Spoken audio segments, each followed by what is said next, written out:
Hi, my name is Juliana Smith. I'm majoring in chemistry, and I'd like to take some time today to talk specifically about using your bachelor's degree to teach intro-level chemistry and some strategies you can use to specifically encourage understanding and passion in students who may struggle with or dislike chemistry, quote unquote, the haters, and make this, kind of infamously difficult field of science approachable to students. To start off, I think it's useful to identify some of the problems that can cause students to dislike chemistry. First, what intellectual talents enable students to learn advanced level concepts? I don't think that you need any special intellectual ability to understand chemistry.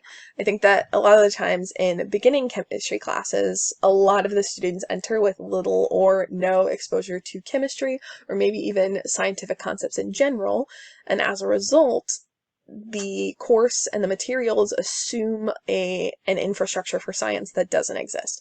And you have to, in order to learn something, you have to have a base to work from. And if you don't have that base, there's nothing to adhere everything that you're learning to.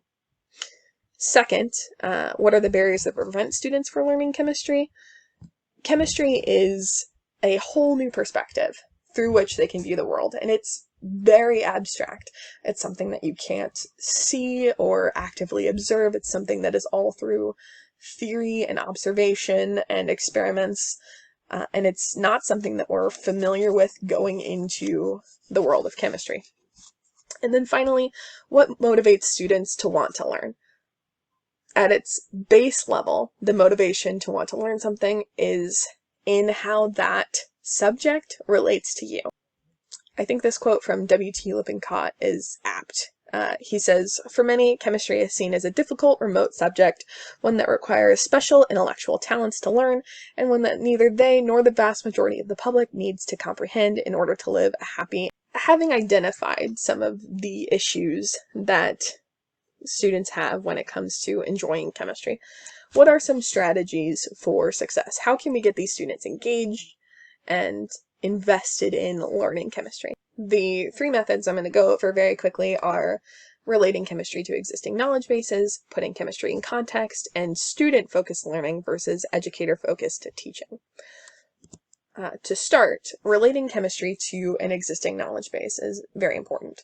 The way that anyone learns is by relating new information to already established information that they know.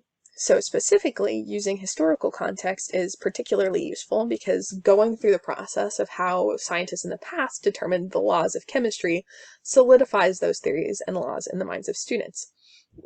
Going over the experiments that proved or disproved specific theories and improved models really solidifies the reasoning behind that model, and it does a lot to solidify that idea in the mind of the student.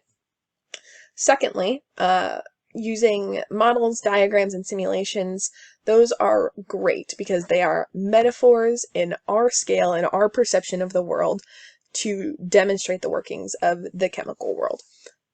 They are flawed inherently because they are a translation of, the moving chaos that is the chemical scale of things into, either static objects or things that we can observe. But with some explaining, they make the unseeable visual and concrete. Another way to relate chemistry to existing knowledge is just to straight up relate chemistry to everyday life. Talk about how, IMFs are what makes butter solid at room temperature, but oil liquid at room temperature.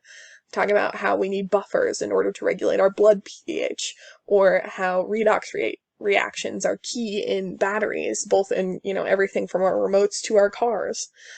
Relating chemistry to students' everyday lives, first of all, inspires curiosity, and second of all, makes it relevant to them. It makes them care about chemistry.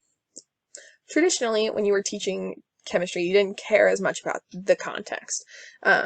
Oftentimes, you started with the introduction of the abstract, so the introduction of a rule or a law, the definition of the abstract, so all of the components of the rule or the law, and then the determination of the concrete, so the use of the rule or the law in the physical world. So, you start with a law and you say, oh, Bohr's law is what it is because Bohr said so. But there's no explanation of the reasoning getting up to the law. In this very simple example, you have a teacher teaching fractions. They start with the introduction of, this is a fraction, 3/4. The 3 is the numerator and the 4 is the denominator. What fraction of these gallon jugs do I fill with water?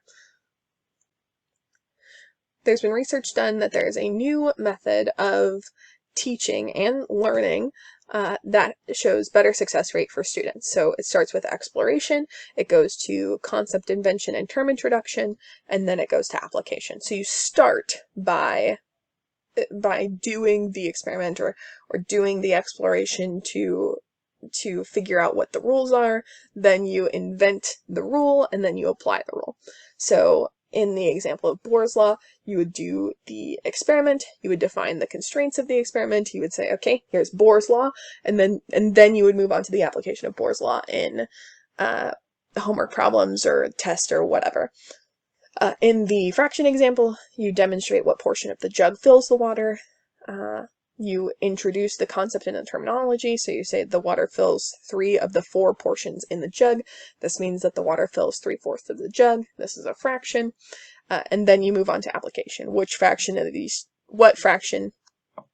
And then you move on to application.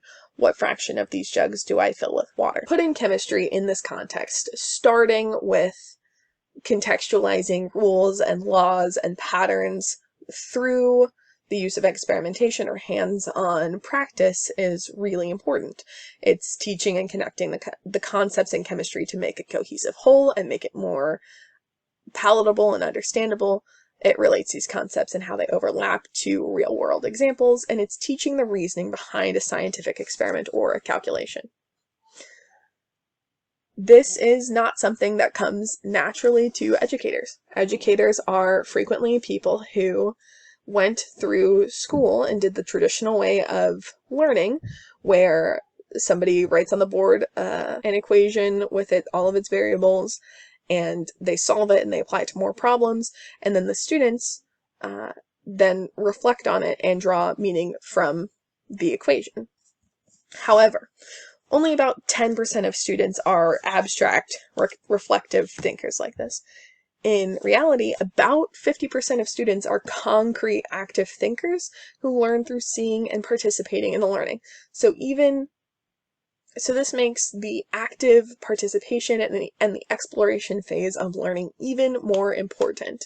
And it fits perfectly into chemistry and the use of lab work, doing the pre-lab, doing the experiment, doing the data collection, seeing patterns in the data, drawing conclusions, and then applying that to more situations. I'd like to finish off by saying that chemistry educators are amazing. Chemistry is all around us. It's the basis for our world. And allowing students to understand chemistry allows them to understand their own worlds on a deeper level. Chemistry educators have the ability to inspire lifelong scientific curiosity and passion in students. I would not be a chemistry major if it wasn't for my high school AP chemistry teacher who really, really encouraged me to experiment and ask questions and be inquisitive. If my general chemistry teacher had been my AP chemistry teacher, I would have not gone into science at all, I don't think. But because of that one teacher, I now have a lifelong passion for chemistry and pursuing, my bachelor's degree and possibly even a graduate degree in chemistry. She really inspired me to pursue chemistry, and she really made me believe that it was something that everybody could have a passion for and everybody could understand. They just had to have somebody explain it to them in a way that made sense to them and their pre-existing knowledge in science. And I think it's really important that these chemistry educators know the impact they can have on students, even quote-unquote haters who dislike chemistry.